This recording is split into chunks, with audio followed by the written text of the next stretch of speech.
السلام علیکم هموطنان عزیز، مخلصای مهربان من همه شما را خوش آمدید میگویم. من بسیار شاد هستم از دیدار شما. قدماتان رو دیده خوش آمدید. امروز من چقدر که میتوانم برای شما خدمت کنم. زنده باشید. مرا مسئول نبود.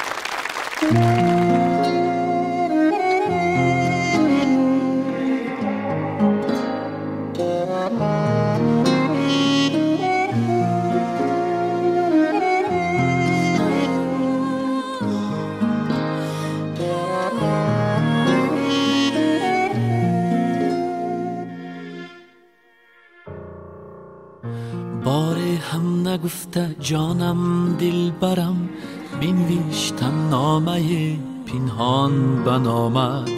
بردم حکایت را تا عالمی راز، یعنی به این بهانه گفتم سلامت. یک دیدار علمها بندی خیالت، فریاد از محبت پی وصالت. بهار گذشته مثل جوانی، کجا شد عزیزم قدی نهالت. منو باورم از آن لحظه ها پیوسته میگریم. منو باورم به آن قصه ها دانسته میگریم.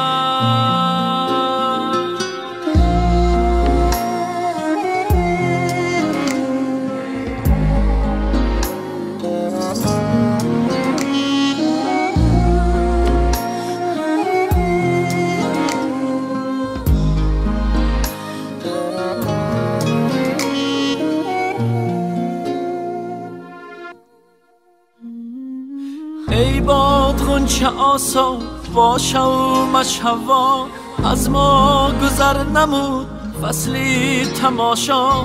امشب بشکنم یک جامی خمار، تا از کف نرود عشقینا تکرار. دردم دوایی نیست، دوا چی خواهی؟ مهرم هوایی نیست، هوا چی خواهی؟ دیگر حرف مگوی از مهر و وفا، از تاری دل شکسته نوا چی خواهی؟ منو باورم از آن لحظه ها پیوسته میگریم. منو باورم به آن قصه ها دانسته میگریم.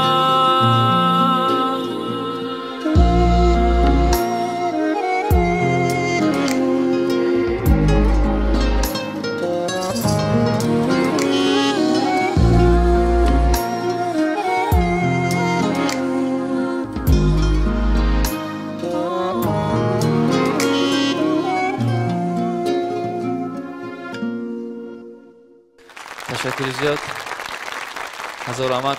این سرود خواندیم که ما یکی از عاشقان یکدیگر جدا میشوند، معناش همین بود. خیلی هم جدا نشوند، عاشق و عاشقی یکدیگر باشید.